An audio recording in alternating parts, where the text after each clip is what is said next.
வேந்தரின் ஒரு நாள் ஒரு பொழுது இரவு செய்திகளுக்காக காவேரி ஜெகநாதன். முதலில் தலைப்புச் செய்திகள்.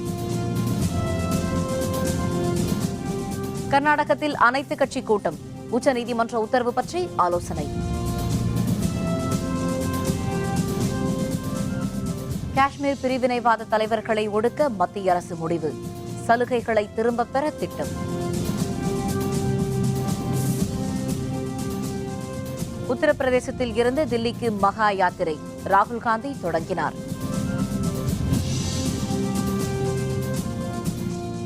நற்பெயரை குலைத்து சட்டவிரோதமாக பணம் பறிக்க முயலுவோர் மீது நடவடிக்கை எடுக்கவும் காவல்துறை ஆணையரிடம் SRM பல்கலைக்கழக பதிவாளர் புகார்.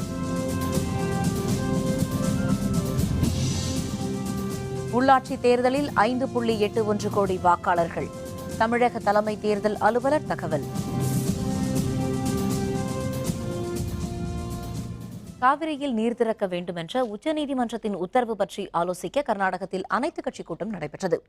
தமிழகத்திற்கு காவிரியில் இருந்து உடனடியாக நாளொன்றிற்கு 15,000 கனஅடி வீதம் 10 நாட்களுக்கு தண்ணீர் திறந்துவிட வேண்டும் என்று உச்சநீதிமன்றம் நேற்று உத்தரவிட்டது. இதையடுத்து செய்தியாளர்களுடன் பேசிய கர்நாடக முதல்வர் சித்தராமையா, கர்நாடகத்தின் அனைத்து கட்சியினருடன் பேசிய பிறகு இதுகுறித்து தெரிவிக்கப்படும் என்று குறிப்பிட்டார். இந்நிலையில் அடுத்த கட்ட நடவடிக்கை குறித்து ஆலோசிக்க இன்று மாலை கர்நாடக முதல்வர் சித்தராமையா தலைமையில் மாநில சட்டப்பேரவை கட்டடமான விதான்சௌதாவில் அனைத்துக் கட்சி கூட்டம் நடைபெற்றது. இதில் அனைத்துக் கட்சி MPக்கள், MLAக்கள், சட்ட வல்லுநர்கள், தொழில்நுட்ப வல்லுநர்கள் ஆகியோர் பங்கேற்றனர்.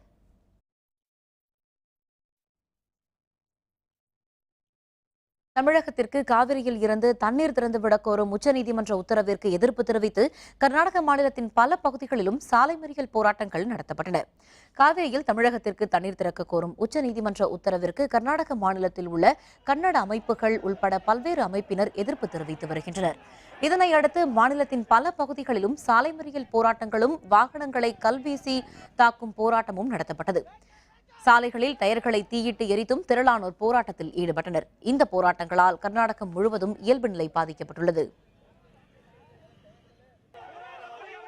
மாண்டியா பகுதியில் பொதுப்பணித்துறை அலுவலகத்தில் நுழைந்த கர்நாடக போராட்டக்காரர்கள் அங்கிருந்த மேசை, நாற்காலிகளையும் கதவுகளையும் அடித்து நொறுக்கினர்.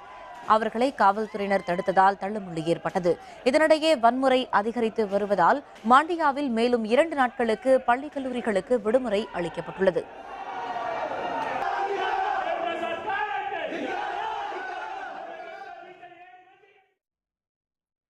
காவிரியில் தமிழகத்திற்கு தண்ணீர் திறந்துவிட உச்சநீதிமன்றம் உத்தரவிட்டதை அடுத்து கர்நாடக மாநிலத்தில் போராட்டம் தீவிரமடைந்துள்ளதால் கர்நாடகம் செல்லும் பேருந்துகள் தமிழக எல்லையிலேயே நிறுத்தப்பட்டுள்ளன. உச்சநீதிமன்ற உத்தரவிற்கு எதிராக கர்நாடக விவசாய சங்கத்தினரும் கர்நாடக அமைப்பினரும் பேருந்துகள் மீது கல்வீசி தாக்கியும் ஆங்காங்கே பேருந்து எரிப்பு முயற்சியிலும் ஈடுபட்டு வருகிறார்கள். இதனால் முன்னெச்சரிக்கையாக கர்நாடகம் செல்லும் தமிழக பேருந்துகள் எல்லையில் நிறுத்தப்படுவதால் பயணிகள் பெரும் சிரமத்திற்கு ஆளாகினர்.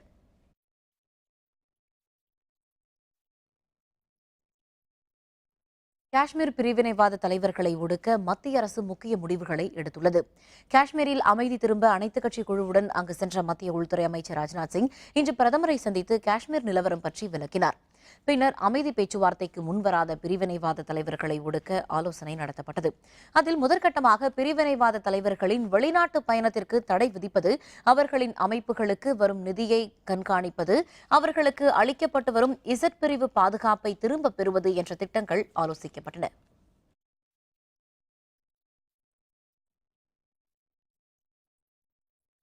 ஜம்மு காஷ்மீர் நிலவரம் குறித்து இஸ்லாமிய மத குருக்களுடன் மத்திய உள்துறை அமைச்சர் ராஜ்நாத் சிங் இன்று ஆலோசனை நடத்தினார். தீவிரவாதி பர்ஹான் வாணி பாதுகாப்பு படையினரால் சுட்டுக் கொல்லப்பட்டதை அடுத்து காஷ்மீரில் நிலவும் பதற்றத்தை தணிக்கும் வகையில் நடவடிக்கை எடுக்க மத்திய அமைச்சர் ராஜ்நாத் சிங் தலைமையில் அனைத்துக் கட்சி குழு அங்கு 2 நாள் பயணம் மேற்கொண்டது.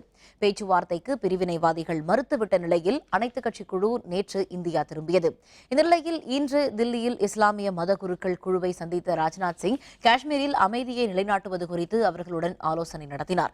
இதையடுத்து பிரிவினைவாத தலைவர்களுக்கு அளிக்கப்பட்டு வரும் Z பிரிவு பாதுகாப்பை திரும்பப் பெறவும், அவர்களுக்கு வரும் நிதியை கண்காணிக்கவும், அவர்களின் வெளிநாட்டு பயணத்தை தடை செய்யவும் மத்திய அரசு முடிவெடுத்துள்ளதாக தெரிகிறது.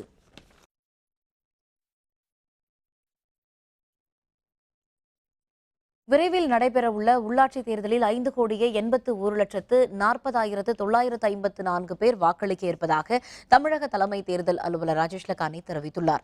சென்னையில் செய்தியாளர்களுடன் பேசிய அவர், உள்ளாட்சித் தேர்தலுக்காக அனைத்து மாவட்டங்களிலும் உள்ள வாக்காளர்களின் பட்டியல் மாநில தேர்தல் ஆணையத்திற்கு அனுப்பி வைக்கப்பட்டுள்ளதாக குறிப்பிட்டார்.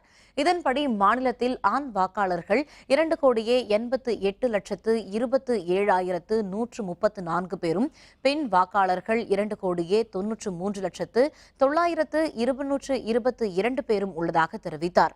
மூன்றாம் பாலினத்தவர் 4,598 பேரும் உள்ளாட்சித் தேர்தலில் வாக்களிக்க இருப்பதாக ராஜேஷ் லக்கானி கூறினார்.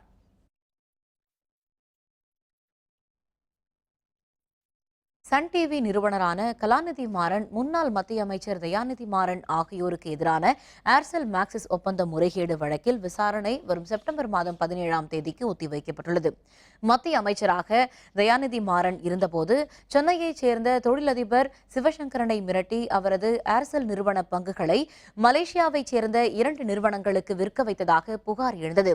மொரீஷியஸ் நிறுவனங்களிடமிருந்து சவுத் ஏசியா எஃப்எம் லிமிடெட் மற்றும் சன் டைரக்ட் பிரைவேட் லிமிடெட் நிறுவனங்களுக்கு 742.58 கோடி ரூபாய் கைமாறி உள்ளதாக கூறி அமலாக்கப் பிரிவு சார்பில் சட்டவிரோத பணப்பரிமாற்ற தடைச்சட்டத்தின் கீழ் வழக்கு தொடரப்பட்டு தில்லி சிபிஐ சிறப்பு நீதிமன்றத்தில் விசாரணை நடைபெற்று வருகிறது.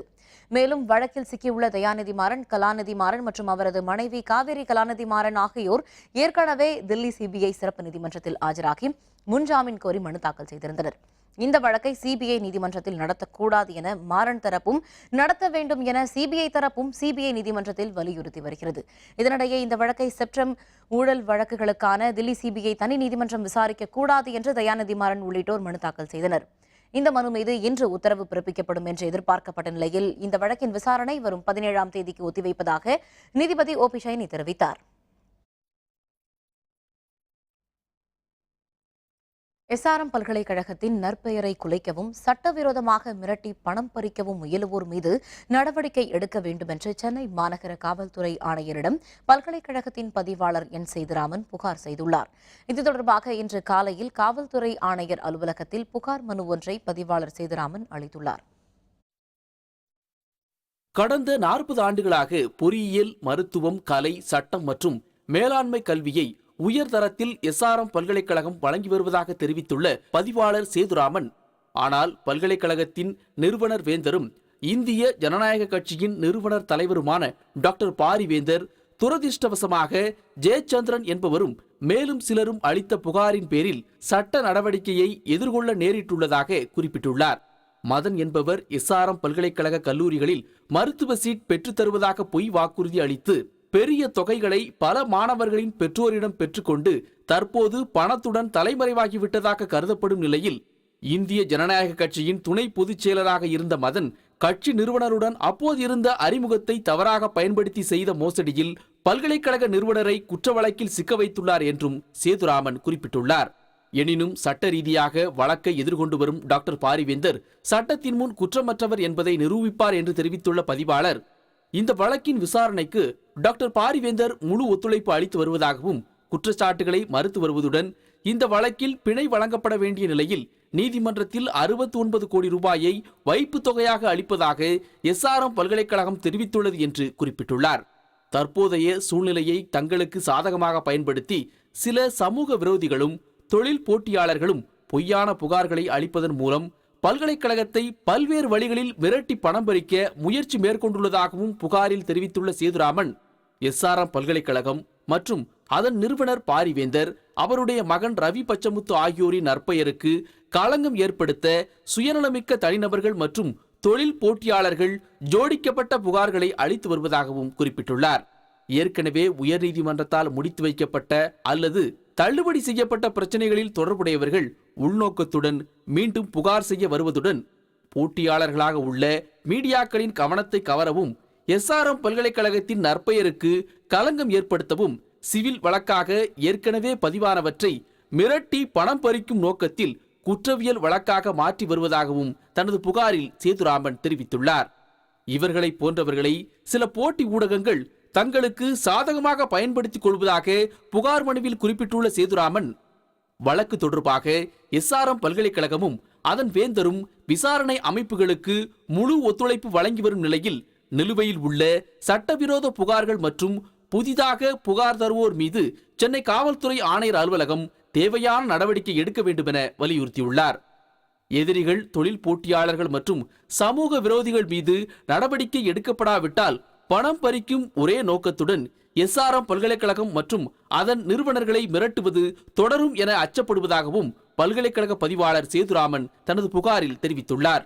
எனவே 52,000 மாணவர்களின் எதிர்காலத்தை கொண்டுள்ள SRM பல்கலைக்கழகத்தின் நற்பெயரை சீர்குலைக்கும் வகையில் மிரட்டி பணம் பறிக்க முயல்வோர் மீது வழக்கு பதிவு செய்து நடவடிக்கை எடுக்க வேண்டும் என்றும் காவல்துறை ஆணையரிடம் அளித்துள்ள புகார் மனுவில் பல்கலைக்கழக பதிவாளர் சேதுராமன் வலியுறுத்தியுள்ளார்.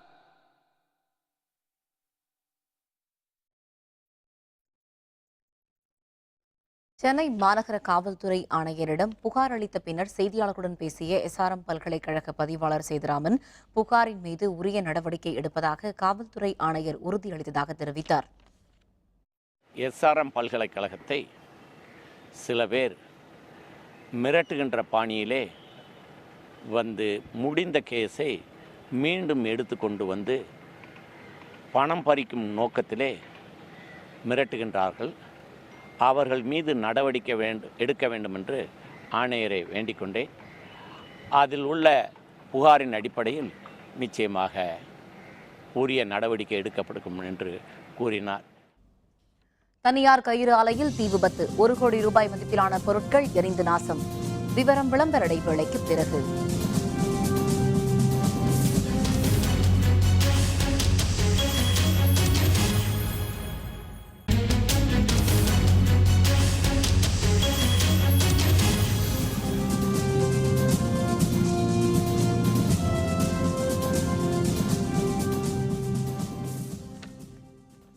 செய்திகள் தொடர்கின்றன. சிறுவாணியாற்றின் அருகே அணை கட்டும் கேரள அரசை கண்டித்து கோயம்புத்தூரில் காங்கிரஸ் கட்சியினர் ஆர்ப்பாட்டத்தில் ஈடுபட்டனர். சிறுவாணியாற்றின் அருகே அணை கட்டும் கேரள அரசை கண்டித்து தமிழக கேரள எல்லைப் பகுதியான கந்தைகவுண்டன் சாவடியில் காங்கிரஸ் கட்சியினர் ஆர்ப்பாட்டம் நடத்தினர். ஆர்ப்பாட்டத்தில் சுற்றுச்சூழல் ஆய்வுப் பணிகளுக்கு கேரளத்திற்கு அனுமதி அளித்த மத்திய அரசுக்கு எதிராகவும் முழக்கங்கள் எழுப்பப்பட்டன. கொங்கு மண்டலத்தில் பெரும் பாதிப்பை ஏற்படுத்தும் இந்த நடவடிக்கைக்கு எதிராக காங்கிரஸ் கட்சி தொடர் போராட்டங்களில் ஈடுபட இருப்பதாகவும் ஆர்ப்பாட்டத்தின் போது தெரிவிக்கப்பட்டது. கேரள அரசினுடைய இந்த நடவடிக்கை கொங்கு மண்டலத்தில் மிகப்பெரிய பாதிப்பை உருவாக்கும். விவசாயம், குடிநீர் மிகப்பெரிய அளவில் பாதிக்கப்பட்டு எதிர்காலத்தில் இந்த பகுதி வறண்ட பாலைவனமாக ஆகக்கூடிய ஒரு சூழ்நிலை இன்றைக்கு ஏற்பட்டு கொண்டிருக்கின்றது. விருதுநகர் மாவட்டம் ஸ்ரீவில்லிபுத்தூர் அருகே உள்ள புதுப்பட்டியில் தனியார் கயிறு தயாரிக்கும் ஆலையில் ஏற்பட்ட தீ விபத்தில் 1 கோடி ரூபாய் மதிப்பிலான பொருட்கள் எரிந்து சேதமடைந்தன. ஸ்ரீவில்லிபுத்தூர் அருகே உள்ள புதுப்பட்டி கிராமத்தில் தேங்காய் நாரில் இருந்து கயிறு தயாரிக்கும் ஆலையை மணிகண்டன் என்பவர் நடத்தி வருகிறார். இங்கு 10க்கும் மேற்பட்ட தொழிலாளர்கள் இன்று பணியில் ஈடுபட்டிருந்த போது திடீரென இயந்திரங்களில் இருந்து தீ பற்றியது. பலத்த காற்று வீசியதால் தீ மளமளவென பரவி அருகில் இருந்த இயந்திரம் மற்றும் தயார் செய்து வைக்கப்பட்ட பொருட்கள் எரிந்து நாசமாகின. தகவல் அறிந்து வந்த வத்திராயிருப்பு ஸ்ரீவில்லிபுத்தூர் தீயணைப்பு துறையினரின் 3 மணி நேர போராட்டத்திற்கு பின்னர் தீ கட்டுக்குள் கொண்டு வரப்பட்டது. தீயில் எரிந்த பொருட்கள் மற்றும் இயந்திரத்தின் மதிப்பு சுமார் 1 கோடிக்கும் மேல் இருக்கும் என்று தெரியவந்துள்ளது. விபத்து குறித்து வத்திராயிருப்பு காவல்துறையினர் வழக்கு பதிவு செய்து விசாரித்து வருகின்றனர். அரசு வழங்கிய இடத்தை தங்களுக்கு தர மறுப்பதற்கு கண்டனம் தெரிவித்து பழவேற்காட்டை அடுத்த கிராம மக்கள் 600 பேர் மூட்டை முடிச்சுகளோடு ஊரை விட்டு வெளியேறியுள்ளனர். ஆந்திர மாநிலம் ஸ்ரீஹரிகோட்டாவில் ராக்கெட் ஏவுதளம் விரிவாக்கப் பணிக்காக கையகப்படுத்தப்பட்ட நிலத்திற்கு மாற்றாக கரிமணல் கிராம பகுதியில் கடந்த 1986ஆம் ஆண்டு மாற்று வீட்டு மனைப்பட்டா அளிக்கப்பட்டது. பின்னர் ஏற்பட்ட வெள்ளப்பெருக்கு காரணமாக பகுதியில் இருந்து வெளியேறிய கிராம மக்கள் கடற்கரை பகுதியில் குடிசைகள் அமைத்து தங்கினர். வெள்ளம் வடிந்ததும் அப்பகுதிக்கு மீண்டும் சென்று கிராம மக்கள் குடியேற முயன்றபோது காவல்துறையினரோடு வந்த வருவாய் அலுவலர்கள் அவர்களை வெளியேற்றியதாக தெரிகிறது. அலுவலர்களுக்கு கண்டனம் தெரிவித்த கிராம மக்கள் கடந்த மாதம் 11ஆம் தேதி காலவரம்பற்ற வேலைநிறுத்த போராட்டத்தை தொடங்கினர். அவர்களோடு பேச்சுவார்த்தை நடத்திய சார் ஆட்சியர் பட்டா வழங்க நடவடிக்கை எடுப்பதாக தெரிவித்தார். ஆனால் இதுவரை எந்த நடவடிக்கையும் எடுக்கப்படாததால் ஊரை விட்டு வெளியேறிய கிராம மக்கள் பொன்னேரி சார் ஆட்சியர் அலுவலகத்தில் குடும்ப அட்டை மற்றும் வாக்காளர் அடையாள அட்டைகளை வீசி எறிந்து போராட்டத்தில் ஈடுபட்டனர். எங்கள் இடத்துல நாங்கள் குடியாமலாம் சொல்லிட்டு வரும்போது அரசு அதிகாரிங்க வந்து தடுக்கிறாங்க. ஏன் தடுக்கிறாங்கன்னு கேட்டால் இப்போ அதை வந்து வேற தனியார் ஒரு ஹோட்டல் அதிபருக்காக விற்கிறதுக்காக பிளான் பண்ணியிருக்காங்க அரசு அதிகாரிங்க. எங்களுக்குன்னு கொடுத்த பட்டாவை ஏன் அது மாதிரி பண்ணாங்க தெரியல. அதனால நாங்கள் சொந்த இடத்துக்கு ஆந்திராவுக்கு போகலான்னு சொல்லிட்டு நடைபாதையாக எங்கள் ஆர்டி ஆஃபீஸில் ரேஷன் எங்களுக்கு குடும்ப அட்டையும் ஓட்டு ஐடியும் ஆஃபீஸில் போட்டு நாங்கள் ஆந்திராவுக்கு போயிடுறோம் சொந்த இடத்துக்கு. பவானிசாகர் அணையில் இருந்து கீழ்பவானி கால்வாய் பாசன பகுதிகளுக்கு தண்ணீர் திறந்துவிட வலியுறுத்தி ஈரோடு மாவட்டம் சென்னிமலையில் சாலை மறியல் போராட்டத்தில் ஈடுபட முயன்ற விவசாயிகள் மற்றும் பெண்கள் உள்பட 500க்கும் அதிகமானோர் காவல்துறையினரால் கைது செய்யப்பட்டனர். ஈரோடு மாவட்டம் சத்தியமங்கலம் அருகே உள்ள பவானிசாகர் அணையில் இருந்து காளிங்கராயன் கால்வாய், தடப்பள்ளி, அரக்கன்கோட்டை கால்வாய்களில் மட்டும் பாசன பகுதிகளுக்கு தண்ணீர் திறந்துவிடப்பட்டது. அதிக பாசன பரப்பு கொண்ட கீழ்பவானி கால்வாய் பாசனத்திற்கு தண்ணீர் திறந்துவிடப்படாததை கண்டித்து விவசாயிகள் மற்றும் கிராம பெண்கள் காலி குடங்களுடன் இன்று சாலை மறியல் போராட்டத்தில் ஈடுபட்டனர். கோரிக்கை முழக்கங்களை எழுப்பியபடி ஆர்ப்பாட்டத்தில் இவர்கள் ஈடுபட்டனர். பின்னர் மறியலில் ஈடுபட பேரணியாக செல்ல முயன்ற 500க்கும் அதிகமானோரை காவல்துறையினர் தடுத்து நிறுத்தி கைது செய்தனர்.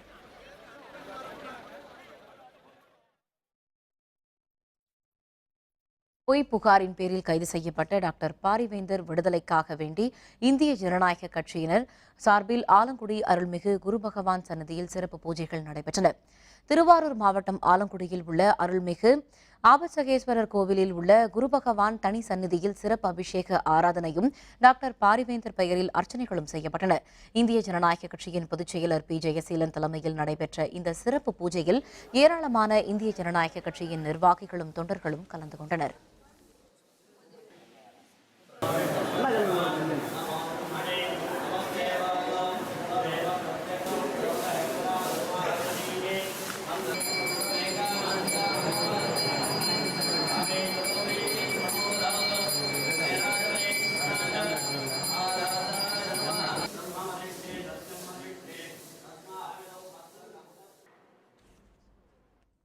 இதைத் தொடர்ந்து நாகப்பட்டினம் மாவட்டம் வேளாங்கண்ணியில் உள்ள புனித ஆரோக்கிய மாதா அன்னை பேராலயத்தில் இந்திய ஜனநாயக கட்சியின் சார்பில் மெழுகுவர்த்தி ஏந்தி கூட்டு பிரார்த்தனை நடைபெற்றது. வழிபாட்டில் கட்சியின் பொதுச் செயலர் பி. ஜெயசீலன், மாநில முதன்மை அமைப்புச் செயலர் எஸ். வெங்கடேசன், கொள்கை பரப்புச் செயலர் எம். ராஜேந்திரன், மாநில வர்த்தக அணி செயலர் KCT மனோகரன், தஞ்சாவூர் மாவட்ட செயலர் S. Simeon Xavierraj, Nagapattinam SK Jayaraman உள்பட ஏராளமான IJK நிர்வாகிகளும் தொண்டர்களும் கலந்து கொண்டனர்.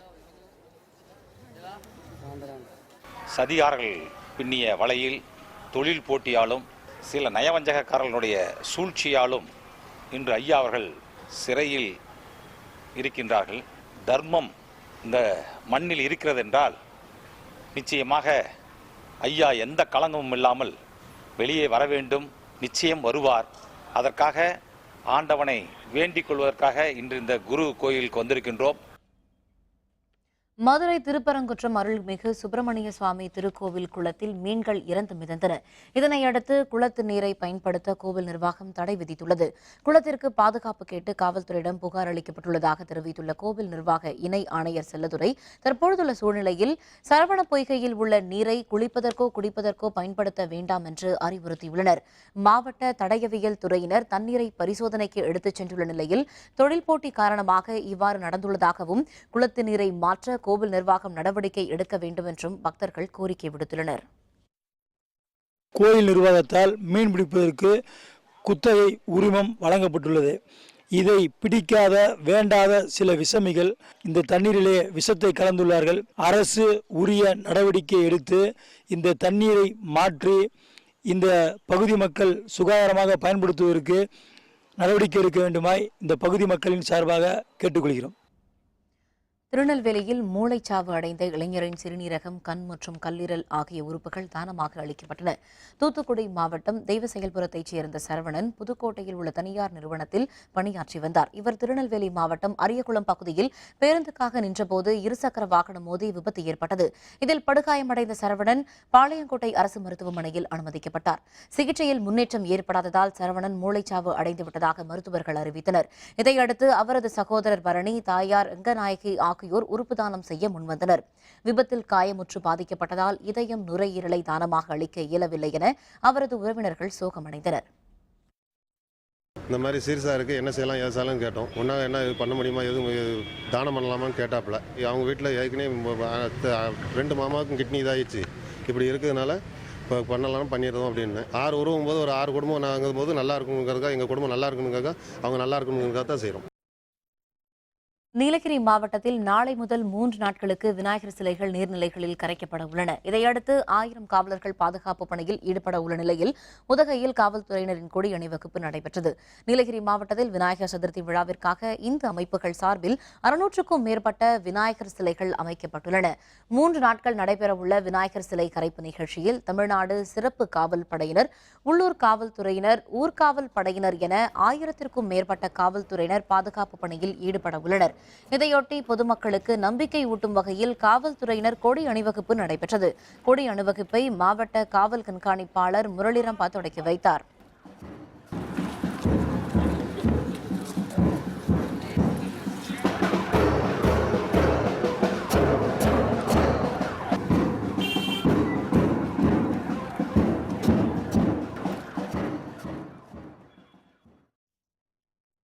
நாமக்கல் மாவட்டம் சேந்தமங்கலத்தில் உள்ள அருள்மிகு லட்சுமி நாராயண பெருமாள் கோவிலில் இன்று நடைபெற்ற கருட பஞ்சமி விழாவில் திரளான பக்தர்கள் சுவாமி தரிசனம் செய்தனர். ஸ்ரீ கருட பஞ்சமி விழாவை ஒட்டி நகரின் முக்கிய வீதிகள் வழியாக சிறப்பு பால்குட ஊர்வலம் நடைபெற்றது. இதில் பக்தர்கள் திரளானோர் பால்குடம் எடுத்து வந்து நேர்த்தி கடன்களை செலுத்தினர். தொடர்ந்து ஸ்ரீ மகாவிஷ்ணு, மகாலட்சுமி, கருடாழ்வாருக்கு சிறப்பு அபிஷேகங்கள், தீப ஆராதனை நடைபெற்றது.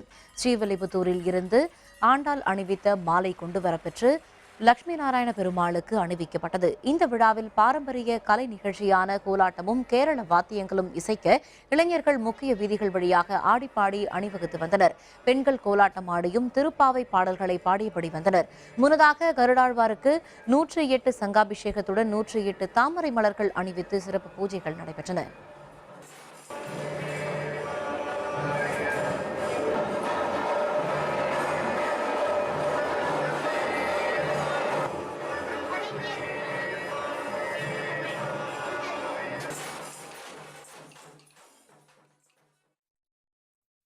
அமெரிக்க ஓபன் டென்னிஸ் போட்டி சானியா இணை காலிறுதிக்கு முன்னேற்றம். விவரம் விளம்பர இடைவேளைக்கு பிறகு.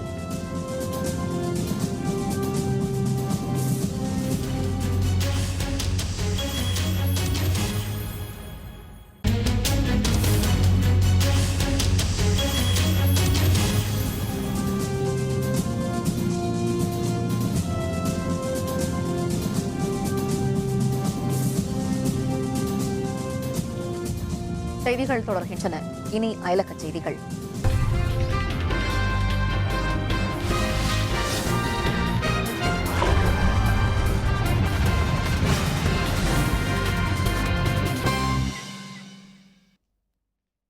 அமெரிக்க அதிபர் பராக் ஒபாமாவை தரக்குறைவாக விமர்சித்ததை அடுத்து பிலிப்பைன்ஸ் நாட்டு அதிபர் ரோட்ரிகோ உடனான சந்திப்பு நிகழ்ச்சி ரத்து செய்யப்பட்டுள்ளது. லாவோஸ் நாட்டில் 3 நாள் ஆசியான் உச்சி மாநாடு இன்று ஆரம்பமானது. இதில் பங்கேற்க சென்றுள்ள அமெரிக்க அதிபர் பராக் ஒபாமா, பிலிப்பைன்ஸ் அதிபர் ரோட்ரிகோ இன்று சந்தித்து பேச முடிவு ஏற்பாடு செய்யப்பட்டிருந்தது. இந்த சந்திப்பின் போது பிலிப்பைன்ஸ் நாட்டில் போதைப் பொருள் கடத்தக்காரர்கள் விவகாரத்தில் நடைபெற்று வரும் மனித உரிமை மீறல்கள் தொடர்பாக ரோட்ரிகோவிடம் ஒபாமா கேள்வி எழுப்புவார் என்று தகவல் வெளியானது. இதையடுத்து பிலிப்பைன்ஸ் அதிபர் ரோட்ரிகோ ஒபாமாவை தரக்குறைவாக விமர்சித்தார். இதையடுத்து பிலிப்பைன்ஸ் நாட்டு அதிபர் ரோட்ரிகோவை இன்று பிற்பகல் அமெரிக்க அதிபர் ஒபாமா சந்தித்து பேச முன்னர் ஏற்பாடு செய்யப்பட்டிருந்த நிகழ்ச்சி ரத்து செய்யப்பட்டுள்ளதாக அதிபரின் வெள்ளை மாளிகை செய்தி தொடர்பாளர் நெட் பிரைஸ் தெரிவித்தார். ஒபாமாவை தாம் தவறாக விமர்சித்தது குறித்து பிலிப்பைன்ஸ் அதிபர் ரோட்ரிகோ பின்னர் வருத்தம் தெரிவித்துள்ளார்.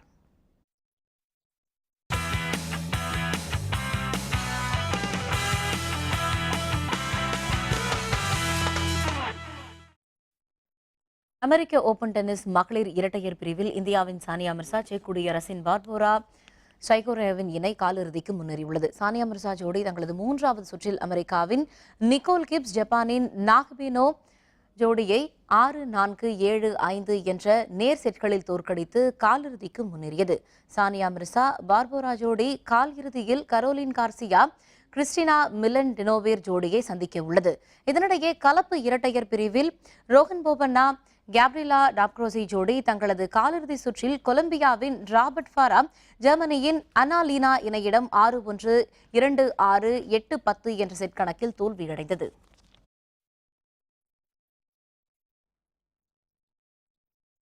ரியோ ஒலிம்பிக் போட்டியில் பேட்மிண்டன் பிரிவில் வெள்ளிப்பதக்கம் வென்ற வீராங்கனை PV சிந்துவுக்கு மகாராஷ்டிர மாநில அரசின் சார்பில் அம்மாநில முதல்வர் தேவேந்திர பட்னாவிஸ் 75 லட்சம் ரூபாய் பரிசுத் தொகையை வழங்கினார்.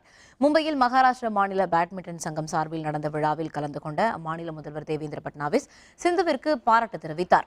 சிந்துவின் பயிற்சியாளரான கோபிசந்துக்கு 25 லட்சம் ரூபாய் பரிசும் வழங்கினார். இந்த விழாவில் மகாராஷ்டிர மாநில பேட்மிண்டன் சங்க தலைவர் அருண் லக்கானியும் மற்றும் நிர்வாகிகளும் கலந்து கொண்டனர்.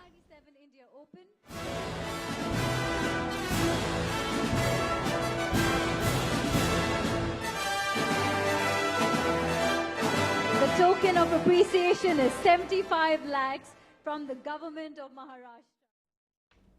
மீண்டும் தலைப்புச் செய்திகள். கர்நாடகத்தில் அனைத்து கட்சி கூட்டம், உச்சநீதிமன்ற உத்தரவு பற்றி ஆலோசனை. காஷ்மீர் பிரிவினைவாத தலைவர்களை ஒடுக்க மத்திய அரசு முடிவு, சலுகைகளை திரும்பப் பெற திட்டம். உத்தரப்பிரதேசத்தில் இருந்து தில்லிக்கு மகா யாத்திரை, ராகுல் காந்தி தொடங்கினார்.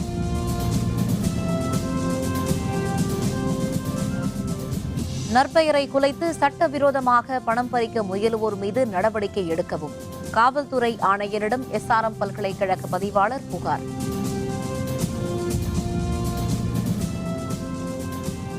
உள்ளாட்சி தேர்தலில் 5.81 கோடி வாக்காளர்கள், தமிழக தலைமை தேர்தல் அலுவலர் தகவல். இத்துடன் வேந்தரின் ஒரு நாள் ஒரு பொழுது இரவு செய்திகள் நிறைவடைந்தன. மீண்டும் இரவு 10 மணிக்கு கண்ணுறங்கும் வேளை இரவு செய்திகளில் சந்திப்போம். வணக்கம்.